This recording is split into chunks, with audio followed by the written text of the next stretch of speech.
Hello, and welcome back to the Women's Rugby Show weekly podcast with me, Sam, by the way. Episode 15 this week, where this week we'll be talking to one of Wales's 13 uncapped players in their 47-player training squad ahead of the upcoming Six Nations, and we'll also be rounding off all the news from the women's rugby world. Before we get into this episode, if you are watching this over on YouTube, make sure you check us out on Spotify or Apple Podcast to download and listen to us on the go. And if you're listening to this on Spotify or Apple Podcasts, don't forget to check us out across all social medias and the video version on YouTube just to see all the other content we push out across all those social medias. Let's get into this episode. Like I mentioned in the introduction, starting off with the news this week, and in the PWR, there were close wins for Saracens, Leicester, and Gloucester. Three really close games in front of really good crowds as well. 3,071 at the Stonex. We saw Saracens beat Harlequins at the Duel. 1,703 fans at Franklin's Gardens saw Loughborough Lightning narrowly lose to Leicester Tigers, and what performance that was from Leicester. I've been really impressed with the way they've grown throughout the season. We saw the reverse of that fixture at Welford Road earlier in the season. The Lightning were really comfortable in that, but Leicester in this game were brilliant. They pushed Lightning all the way and got that actually well-deserved win. Claire Gallagher was brilliant in that game as well. And finally, in those three close games, Gloucester beat Bristol Bears at Kingsholm in front of a really good crowd. No official number on that one, but it looked quite sizable as well. There was a C of E game before, which was really good as well. We really enjoyed that one. But another really close game, Gloucester Hartpury scoring at the death with Nell Metcalf getting over the line in the corner. I think Bristol Bears were really outstanding in that. They came with a game plan and it so nearly worked. They were ahead at half time, deservedly ahead at half time, and they neutralised a lot of Gloucester's attacking threats. And I know that Gloucester backline had a lot of injuries, but even those players stepping up were really good for Gloucester. Millie Hyatt, like I mentioned, Kath Richards, Nell Metcalf have all massively stepped up in recent weeks, and it's really showing that improvement from their kind of younger players. But Gloucester keep their 100% record and keep that 100% record going into this weekend, where they'll be playing Sale at the Hartpury University Stadium. The only game this week, this was a rearranged game from earlier in the season. Obviously, Sale Sale were in the other game of the weekend on Sunday at Exeter, coming away with quite a heavy loss again. Ela Sinclair getting an impressive hat trick for the Chiefs. It's going to come for Sale. I think we've been saying this for a couple of weeks now. Just their injuries are torrid for them at the moment. They're having a real struggle with those injuries, especially in the back row, missing people like Moena Talling, Sarah Tinasey, Alicia Washington, just Rachel McLaughlin as well. All their international talent in that kind of back row, second row has been missing, and it's been a real struggle for them. So hopefully with those players coming back soon, or who knows when those players come back, hopefully if those players start to return, their form's going to improve, because it's just a real struggle for them at the moment. Moving away from the PWR and over to Italy and Spain, Benetton won the inaugural Latin Challenge over the weekend after back-to-back victories versus the Iberian Citigues and also the Iberians Valencia in two back-to-back weekends. That Latin Challenge was made up of those two Iberian teams from Spain and also Benetton and Zebra. So it's really nice to see this tournament progressing as well. Obviously, we've got the Celtic Challenge over in Wales, Scotland and Ireland at the moment, and this Latin Challenge is just showing that these Six Nations teams and Spain have this development pathway now. It's really good to see. International news now, and like we mentioned in the introduction about Wales' training squad, there were two training squad announcements this week. First up, South Africa have named a 32-player squad for a 10-day alignment camp ahead of a European tour, where they'll be facing Spain on the 23rd of March and also the USA on the 30th of March. That game against the USA is being played in London somewhere. Not sure where. It's just been announced as London so far, but really exciting to see that South Africa are going to be playing a number of tests ahead of their Rugby Africa Cup, which is their qualification to ahead of next year's World Cup as well. And also training games against Scotland and Wales, and that for their Scotland and Wales prep for the Six Nations. But looking at Wales now, and they named 13 uncapped players in that 47-player squad. A lot of the squad from WXV have returned. Shona Wakely, or Shona Powell-Hughes, as she was formerly known before she got married, is returning to that squad as well. Really nice to see her back in a Welsh action. And lots of players who've starred in that recent Celtic Challenge games for Gwali and Brython are all included. But the 13 uncapped players are, just to list them off, Chloe Thomas-Bradley, who we will be speaking to in a moment, Molly Reardon, Jenny Scoble, Alor Pearce, Maisie Davis, who we had on the podcast last week, Tess Evans, who we've also had on the podcast this season, Glennon Hopkins, who's been outstanding for Hartpury and Gwalia so far this season. Carrie Lois Davis completes forward uncapped players. Then in the backs, Jenny Hesketh, former England under-20 skipper, someone we've also recently had on the pod, makes a step over to Wales. Kelsey Webster, Kath Richards, who's really started to shine for Gloucester Hartpury recently. Sean Jones has been really impressive for Sale and Gwalior, and also Elliot Tromans.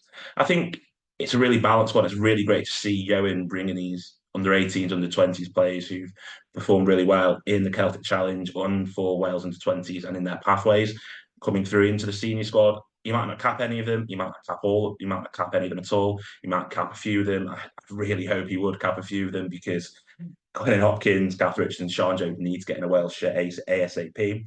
But I think it's just the experience of this training squad is going to be really important for them.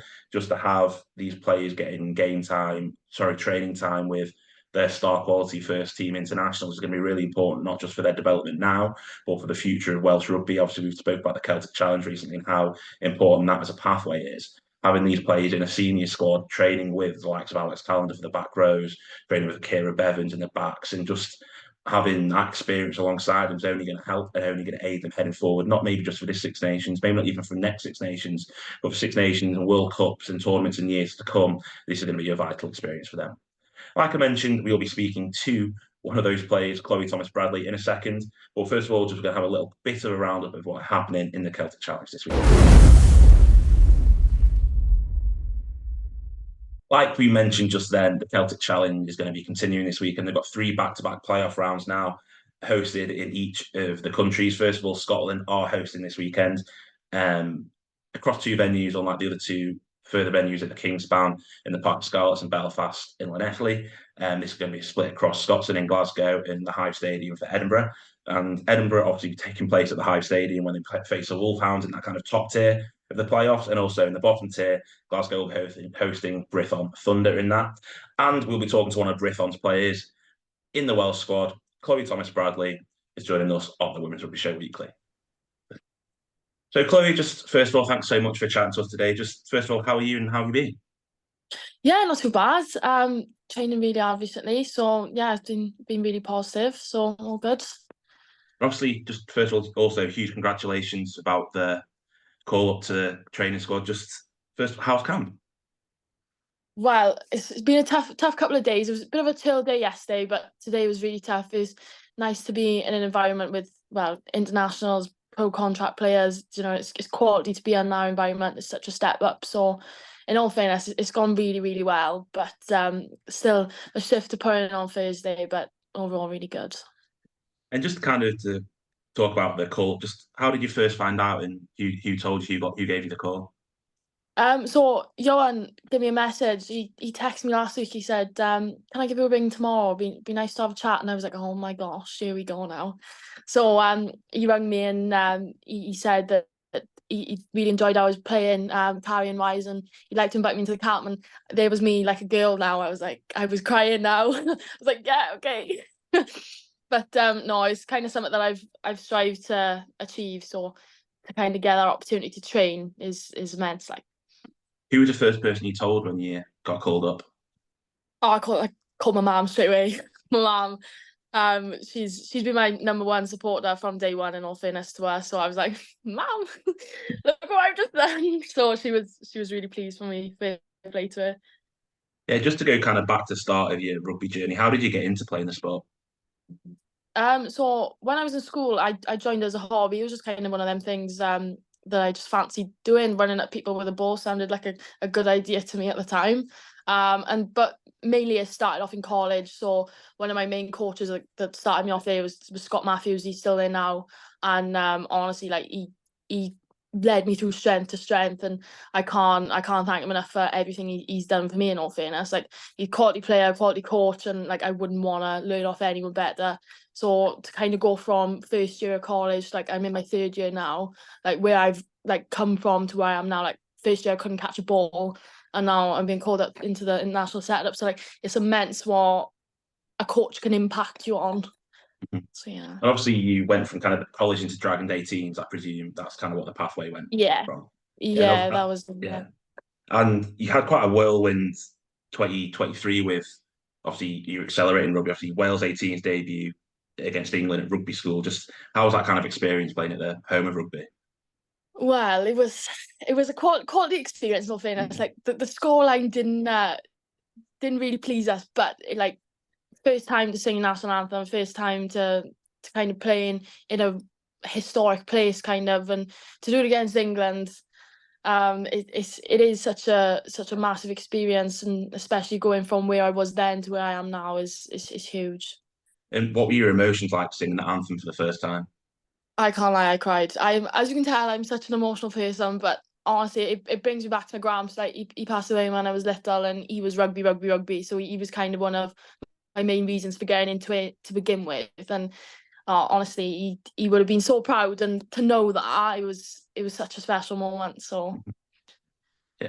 And obviously you went from that kind of first 18s game into the Six Nations Festival. Just how was it kind of testing yourself against other nations? Obviously you used to play in Wales and kind of the English teams. Just how was it testing yourself against other nations? I think each nation is in a different setup, I suppose. So like especially in the 18s, I think Scotland are a different standard to Ireland, and same with France, England, like they're all the same. They've all got different pathways. And I think having that variety of experience and having that variety of actually, well, Scotland or this, Ireland or this, I think it's really tested everyone as well. I think definitely the experience and the actual ability of each country because of their nation's pathway, I think was a massive thing to impact me on that. But it was a really enjoyable experience, especially so close to home as well. And then you kind of busy year continued with the under 20s in Canada. Just what did you kind of learn from that tour, and just how important is things like that, having that pathway back in place for Welsh rugby? I think it's a massive step up anyway from 18s to 20s. Like I definitely think like the growth between the girls between 18s, obviously under 18s you can play at 16, 17, 18, like to transfer from that to 20s is massive anyway. But then again, without that pathway, part of the pathway there, it's just 18s straight into seniors or 18 straight into Celtic, which was last year. And I think like to have that under 20s program back in place is a massive like pedestal into the platform for girls coming up now. Like that development, that camp, the whole pathway in general that I experienced while out in Canada, that's a major part in my year that's got me from A to B. And obviously, so many players from the 18s set up, made the journey to 20s, have made that step up to Celtic challenging. A fair few now made a step up with you into this Welsh training squad. Just how nice is it to kind of be doing it all together and have people around you the whole time? Well, obviously doing the journey together is a bonus because obviously we come from different regions originally. So coming into 18s, then becoming that kind of close bonded family in 18s, then keep moving up together. I think it's really special because then you've got other people that understand how you feel. Because don't get me wrong, like going through it at such a young age, like the girls that have come up now, we've got like Maisie Davis, she's 18, you've got Gwen and she's 18, Sean just turned 18, 19. So we're all really young girls, and to kind of like know what each other's feeling, like we got the stress of college, uni, as well as trying to sort out stuff financially as well as jobs. Like it's the prime part where we'd ideally like to transition into something that we could do permanently. So like to kind of bounce off each other and kind of know how each other's feeling, like we've got that bond back from 18s, and to go through it together, I think is really well. And obviously, you've got Nell, who's kind of accelerated that, winning her first cap in WXV. Just is that, even though she's kind of around all your age, is that something you look up to, saying, "Oh, she's done this, we can do that"? Oh, 100%, 100%. Like now, I didn't get to play with her in 18s, but I play with her in 20s, and honestly, she's a quality girl, quality player, and she's definitely a standard that like most of us, if not all of us, would like to achieve to, especially one at such a young age, and to her ability is unbelievable. Mhm. And obviously, you've mentioned the Celtic Challenge a few times, but playing for Brithon this season, just kind of how did that come about? How did you get into that setup, and just how much are you enjoying it? So there was a trial weekend originally. There was loads of girls in all fairness that trialed for us, and it was such a good opportunity to see how many girls were actually interested in trying to make it pro or try to go semi-pro. So it was a trial weekend, and then that got slimmed down into two teams, West and East. I was lucky enough to get into West, so bit of a trek, but 100% worth it. Like the girls that we've got there, like we've got Alex Callender, Sean Harries, Natalia John, like all top-notch internationals that are giving us that kind of platform to move on potentially to seniors. And I think like even though it's a bit far to go, like we got coaches like Ashley Beck, like he's a quality player himself, same as Lisa Burgess, like the she sorted the pathway out big time to give us that provision to do so. So I think it's such a really good opportunity. And even though we're Brithon, we haven't had the results we wanted, which in all fairness, I generally think hopefully Glasgow now, we had that win last 2 weeks ago. So coming into Glasgow this weekend is going to be a really positive one for us. But like we deserve it at this point. We really do. Like the team together, we're such a close bunch, and togetherness is there, and we want it. We really do. It's just that consistency of doing it for the full 80. You mentioned you got Glasgow this weekend. Just how there's a fair few of you in the Welsh squad. Just how was the training week going to look like for you, and the prep for Glasgow going to look like when you're all in camp?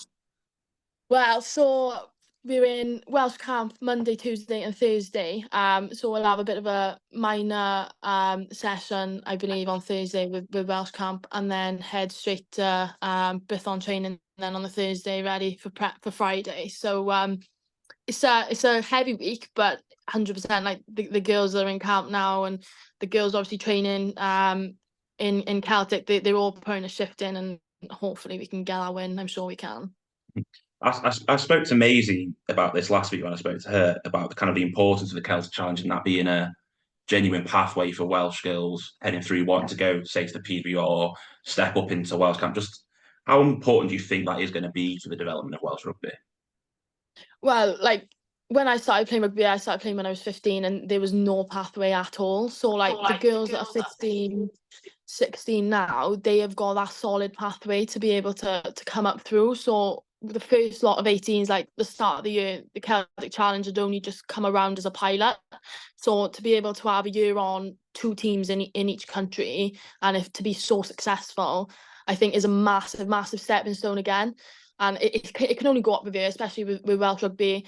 And again, it's like the younger generation, the girls that are coming up through college that I'm seeing on a day-to-day, like there's so much potential there, and to have that pathway in solidness now is such a really good thing for them, I think. And you mentioned family a few times. I'm actually pretty sure the first Celtic Challenge game I was sat really near them. Did they have like shirts on with your name on the back? Yeah, Yeah. yeah, they Just did. That's mine. just how important kind of is family for you? And do you see it kind of as a driving force for your development? Yeah, well, I was a dancer before, so my mum have gone from being a dance mum to a rugby mum, pretty sharpish, in all fairness to it. But no, family in general, like we all live within like a street between each other, and like we're so tight. We really are. We're so tight, and they're so proud. Like no matter what I do, my mum's always on Facebook. She's always got her tops, her t-shirts on, and I can't thank them enough. In all fairness, they've always given me the opportunity I can do to get where I want to, as long as I put the effort in myself. So I can't fault them, in all fairness. So really important on that element. And just to go back to kind of today and kind of the Welsh camp, just what have you kind of learned from the first couple of days? The standard is impeccable. It really is. And if you really, really, really want to get there, like you have the capability to do so. It's just your mentality and how you perceive yourself in that environment. It is a tough environment, but it is so enjoyable. Like what you put in is what you get out. And like 100%, like with the girls that are in like Brithon and Gwalia, like we've all said the same, that it is such a tough environment but enjoyable environment to be in. And at the end of the day, it's pro rugby. Like that's where you want to be. That's where you want to be, playing against the best with the best. And that's kind of the sacrifice you got to take. Like you might have a tough day, but every single day you're learning. Like a couple of girls today, I struggled a little bit today, but the girls there, they would pick me up, and I've only known them 2 days, and they've said, well, we're learning every day as well as you are, so you kind of got to take every opportunity as it comes and excel with it. Do you kind of model yourself and the way you play on any kind of anybody you look up to in the rugby game? Um, so to be honest, I've never really had a rugby role model, but again, it goes back to when I first started in college with my coach Scott. Like how he plays and how he perceives himself, how he coaches is how I want to represent myself. And he will never ever, like in college, he would never ever make us do anything he weren't prepared to do himself. And I think that's really important. And he always would. So any runs we do them, any gym sessions, he'd do them. And I think that's really important. Like he's always there, he's the biggest carrier, like, and that's kind of why I want to go off, like professionally. like Alex Callender, she's brilliant. She is absolutely fab, and her like effort and motivation, and then like similar like for position specific, like you got Gwenny P. She's quality, absolutely quality, and it's kind of being in that environment now. I can kind of see on a more intense level compared to just watching on the telly. So it's really good learning curve. And just kind of what's next for you? Obviously, you've got Celtic Challenge. I believe, there's Wales 20s games in kind of April, May time. And just, but what is kind of next year? What's this year hopefully going to look like for yourself? Well, I'm just going to take every day as it comes regarding seniors. I think every single training opportunity I get, whether it be a week, whether it be over a week's period of time, like I'm going to grab that and take it where I can take it. Overall, like game time, I'm going to finish off Celtic. Hopefully get that game time on Saturday. But overall for the year, I want to look for 20s again. Like Canada was such an amazing experience, and obviously being the Six Nations this year is definitely something I want to strive to. And then hopefully then this time next year, hopefully a bit sooner, I'll be back into Celtic. So kind of staying optimistic. I think that's my best way to go forward. But as long as there's rugby and I'm going forward, I'm happy. So Perfect. So, Chloe, thank you so much for chatting to us today. Hope you enjoy that's the rest of the camp and best of luck for Celtic Challenge. thank you very much. It was nice speaking to you.